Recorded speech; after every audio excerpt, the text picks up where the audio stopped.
I'm going to have to go into like a series. I'm going to have to turn these into like workshops because I just got a really good idea. But anyways, okay, so I was going to go in and talk about my experience and why I feel so passionately about, intense passion. But I feel like talking about communication is a big one. We fling the word communication around like, it's common sense. And as I discussed in a previous video, common sense is not as common as it should be, and so I want to go over what my idea of communication is, okay? And what I have learned through my experience, because what I've learned is when I understand other people's minds around certain things, it helps me with the framework that I have around certain subjects, which is why I'm so open to listening to other people's ideas, because it helps me to really shape and form my ideas around things, okay? Communication. People take, they get their degrees in communication. And what is communication? Communication is sharing a thought or an instruction and having another person be able to clearly understand what I am communicating, okay?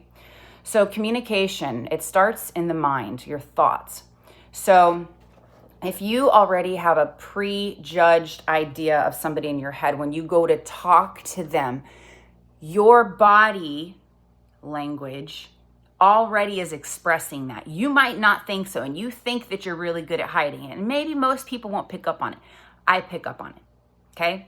Those of us that are sensitive to those energies, we pick up very easily whether somebody feels safe around us or not. I purposefully will fuck with people's heads to pull out the truth that they're demonstrating through their body language, but they're not, they think that they're hiding it through the way they're choosing to present themselves. I like to push the buttons. I do it on purpose, okay? So we talk about manipulation as a bad thing, okay? And I would say there's two sides to manipulation, okay? So bad manipulation is where we try to convince somebody of something or have them do something that's beneficial just to me. It's not going to benefit them at all, right? Or it might benefit them a little bit, but I'm ultimately getting the majority of the benefit from the manipulation that I just did. So the good side of manipulation is how do you think as teachers we control behavior? Okay, I'm going to tell you how I did it. It's called positive reinforcement.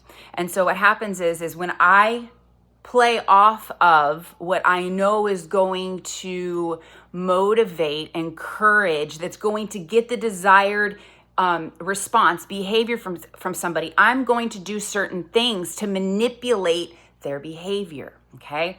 So it's where seduction comes in. Like, I want you to want me. So what am I going to do? I'm going to be alluring. We're going to go into that later.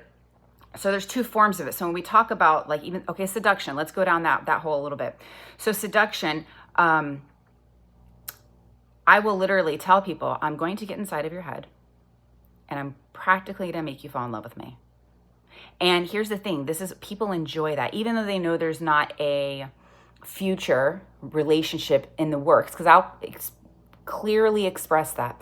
But I want you to have the most amazing sexual experience that you can. I want you to feel seen and heard and felt. And when you reach people on that deep level, like it's an amazing experience, but it's a form of manipulation, if you will, because I'm playing off of their emotions. I'm playing off of their wants and their desires. Now, am I getting something out of it? Yes, because I enjoy bringing pleasure to people. And that is obviously I get gratification from that, but it's not selfish because I am also giving as much pleasure, if not more, to the person that I am mentally manipulating, seducing. So these, just follow me. I'm telling you, it all makes sense. The mind is very, very deep. And see, I've taken a lot of time to explore my own mind and explore the minds of others, which is why I can understand on such deep levels. And even people that study psychology, they understand the book side of it, but have they ever really lived through it? Have they really experienced it? Notice that the people that have the most influence, the most authority, are the ones that have been through the hardest shit in life. And I'm going to tell you, I've been through some hard shit in my life. And even though it may had, knocked me down for a minute, I never let it keep me there. Like, I've always been a fighter. I'm coming out, and I'm going to learn something on the other side. And listen, I'll admit my fucking mistakes. I'll tell you when I've done shit wrong. Back to communication. So we have to learn how to communicate clear boundaries. Okay. These are the parameters. This is my bubble. If I don't want you in my bubble, get out of my bubble, okay? We have to learn how to communicate that. And, some people can do it a lot nicer. Okay, I'm just a very blunt person. If you are frustrating me, first off, you're going to see it in my facial expressions and or my lack of attention to you, okay? You will sense my frustration very quickly. And even if I don't say a word, you will see it in my eyes, my gaze. So body language, thoughts, your eyes, your demeanor, how do you carry yourself? Notice how I'm not sitting here with my arms crossed. This shows that somebody's closed off or they're When you got somebody that's got their arm up on something, they're relaxed, smoking a cigarette, having a sip of, you can tell when they're confident in themselves. Body speaks everything. But when they start pulling back or they get up and they remove themselves, pay attention to people's actions. You can walk out in public and see people at a bar. You can tell which one's trying to get everybody's attention. They're the loudest one, walk around, and then you notice when somebody else comes in and starts getting the attention, they start getting all jealous and start, it's annoying. Pay attention. So you also need to understand, people have to understand that if I say no, you need to respect that. And if we are around people that can't respect that, we have to go, I got to remove you away from me, because if you can't respect my boundaries, then I'm not protecting my energy. I have the responsibility to remove those energies from me.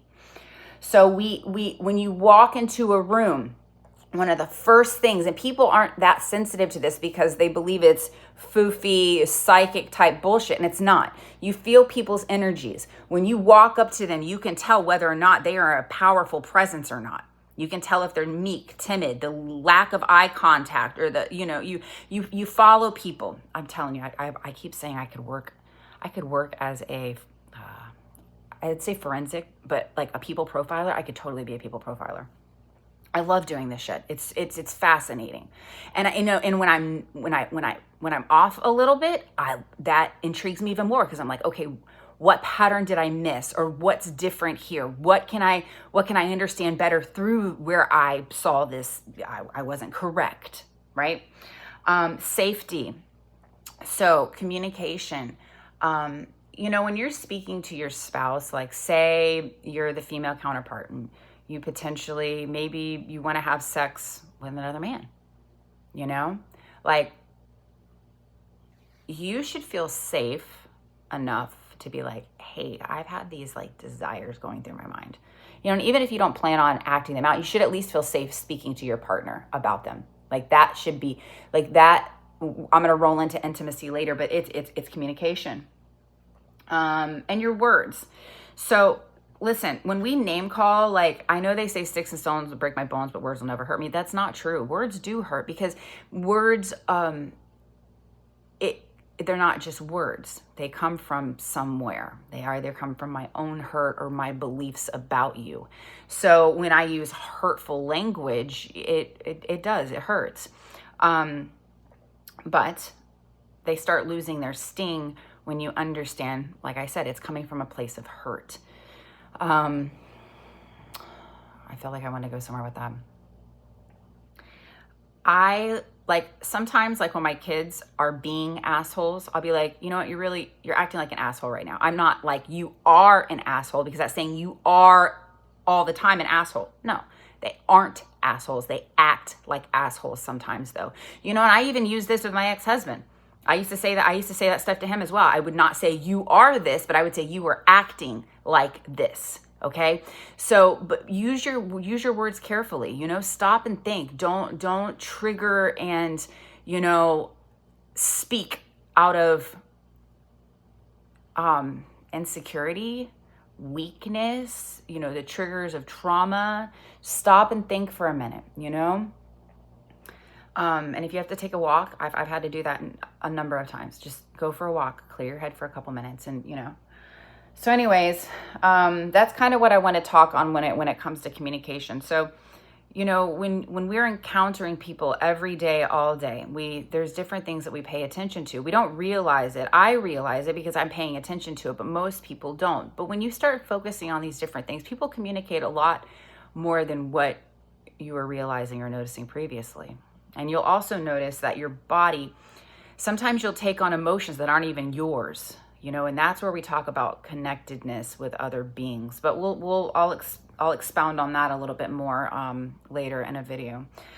So my third video today is going to be about intimacy and how I discovered it and what it was like and why I would love. I want everybody to have that, and I just don't think that we've been educated properly or loved properly in order to know what it even looks like.